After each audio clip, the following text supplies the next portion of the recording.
Rough night. Rough night for the lad. Having a rough night is to, I guess, to start the subject, is meal prepping one of the things that you look forward to doing, or not really? Not really. Even though today I had some of the Trader Joe's honey chicken, which is absolutely fire, amazing for a hangover. So that helped. I've seen that. I found that I meal prep during the week, but in the weekends, those frozen Trader Joe's meals come so handy. They're the best thing. It's fire. Because we'll talk more about it now, but you want a nicer meal on the weekend than during the week, right? At least me. So they hit very different. They hit very nice. So for you, that you spend a little more of your budget, at least from what you say in the videos, in going out and eating out, I guess your normal week is like you meal prep all your meals, but then in the weekend you usually either do something like that, like Trader Joe's frozen packet, or you either order something through Uber Eats or like go out to eat, right? Yeah. So right now I'm unemployed. I have a routine.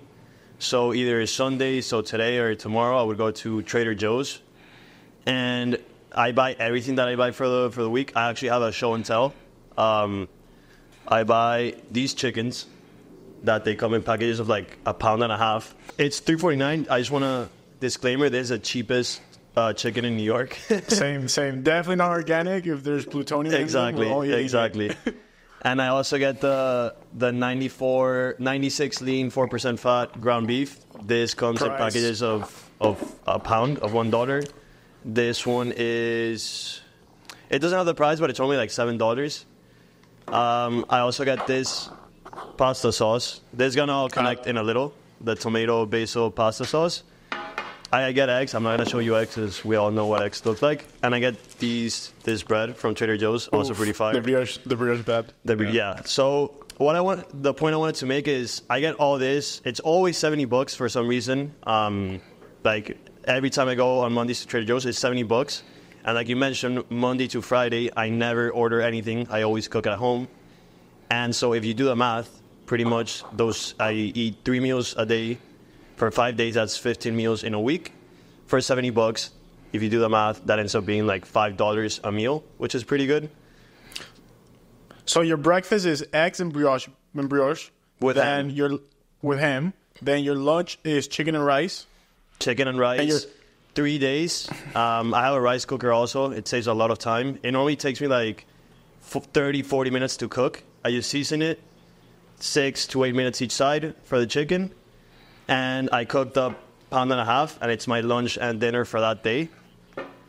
And the occasional pasta.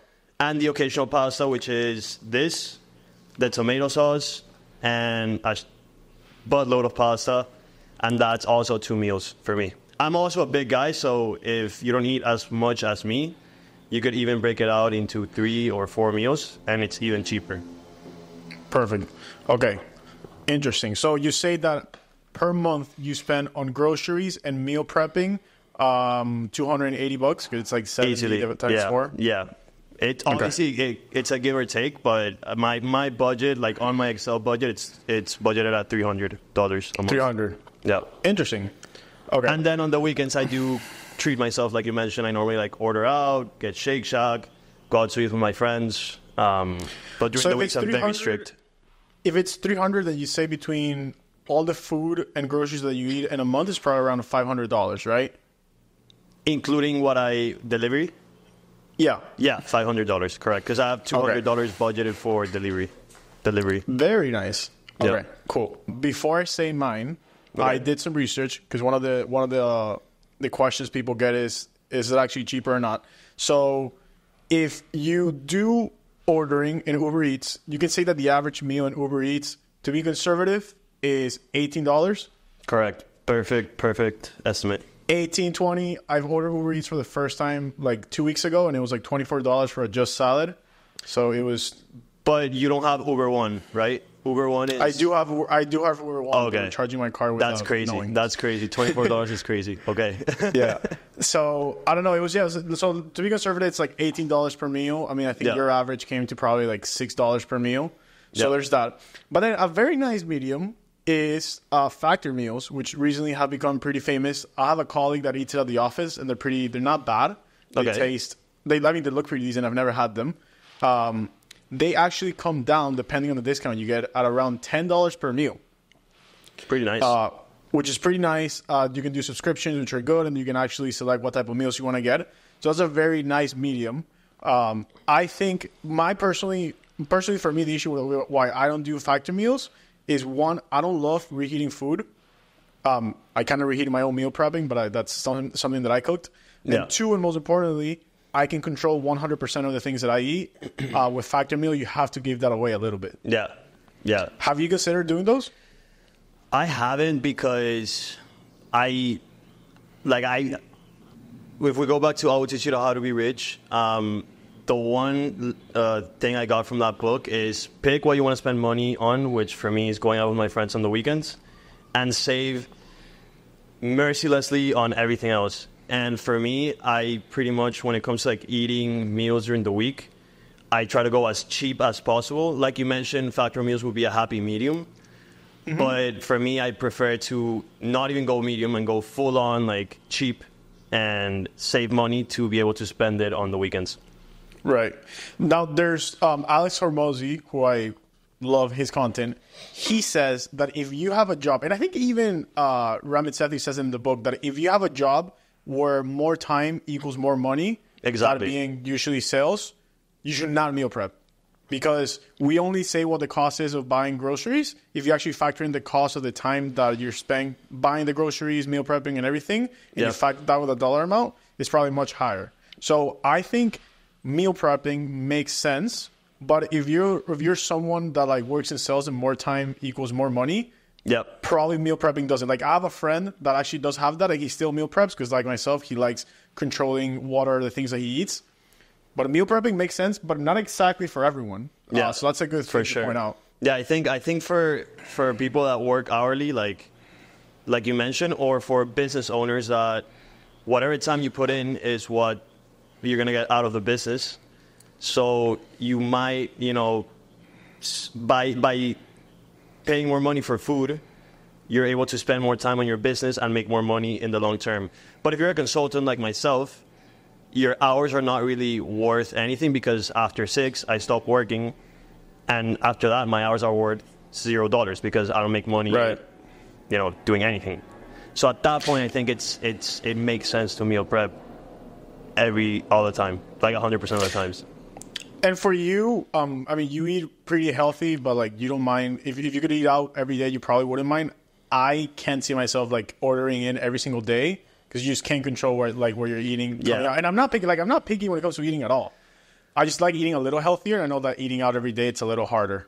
And I would love to eat out every day, but like you mentioned, like it comes to a point, like by Sunday already, like I feel disgusting. Like I don't want to eat another burger or like something from outside.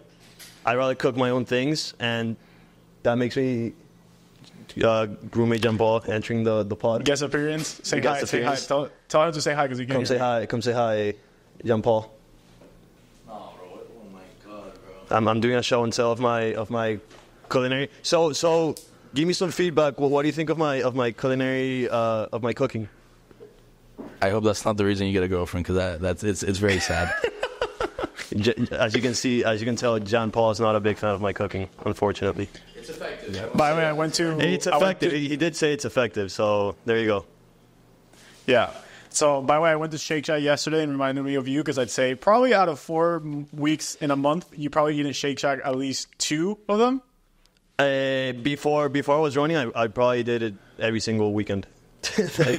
I'm a Shake Shack shareholder. We're doing pretty well, so gotta support the biz. Very nice. I'll do my weekly lineup super quick. For breakfast, so I meal prep pretty much all of my meals, and then I eat 2 of them on my desk, just so I can sleep more and just save time. So for breakfast, I usually have overnight oats with like whatever fruits I have. I'll put a picture here. I buy everything at Costco. And then for lunch, I usually do either shrimp, salmon, or chicken. Most of the time it's chicken. And I do whatever vegetables I find in the supermarket, plus either quinoa or rice. By the way, I recommended this to Barney, and he loved it. Fire. Using chicken or whatever broth you have instead of water in your rice or quinoa. makes it very good. By the way, even another pro tip on that, get the low sodium one, because a lot of those broths have a lot of sodium. But in Trader Joe's, they sell one with like 1% of what you should be taking per day. So make sure it says low sodium. And then you can add salt if you want it to be more salty. Yeah. And then for dinner, lately what I've been doing is just ground beef. And I put like avocado or like kimchi or whatever I have. My budget, I'm actually impressed because it's pretty similar to yours, even though you live in a much more expensive city, theoretically, is between $450 and $500 a month. I say that I eat more in than you do. And also, like, that budget includes everything like shampoo, laundry detergents, everything that I buy for my house. I go to Costco once a month, and I spend between $300 and $400 there. And then I go to Trader Joe's once a month as well, like at the middle of the month, and I spend like $100. Nice. It's pretty cool. Fun fact about you, which is crazy, you actually just got or recently got your first Uber Eats order ever, right?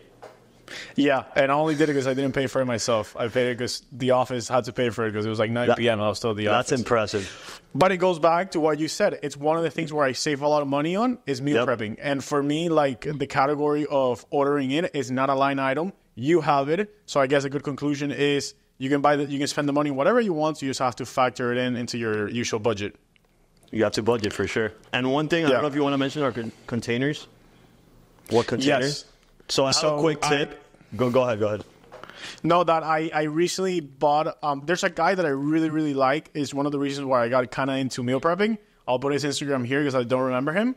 And he has an Amazon list with like a good recommendations. And I bought the containers he recommends. It's like 10 containers for $40. I got 5 and I gave my friend the other 5 because I only need 5 because it's 5 days a week. And those come from Amazon. They're really good. Those are the ones that I use.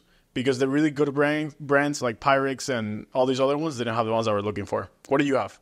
I don't know exactly what brand I have, but mine were the same as you. It was like 10 for $40. What I'll say is important. I also have it here, little show and tell. Is that make sure those are the exact ones I have. Okay, so these are fire, and the important thing about the containers is that make sure the bottom part is made out of glass. Because in my previous apartment, I got like plastic ones, like obviously microwave safe plastic ones. And if you put them in the dishwasher, they would start like breaking and they didn't last that long. These glass ones, like I've used them for a year and they're still like brand new. So my only recommendation would be to get glass containers. Yeah, and apparently glass are much better than plastic. But also the reason why I got those in glass is because if you're gonna eat it at the office, like cutting your things, you don't want to be cutting in plastic. You want to be cutting in glass.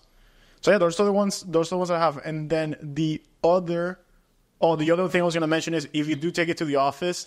So when I purchased my containers, I made sure that it fit in my lunchbox because that's something that's really important. So also I have this lunchbox which you can also get in Amazon.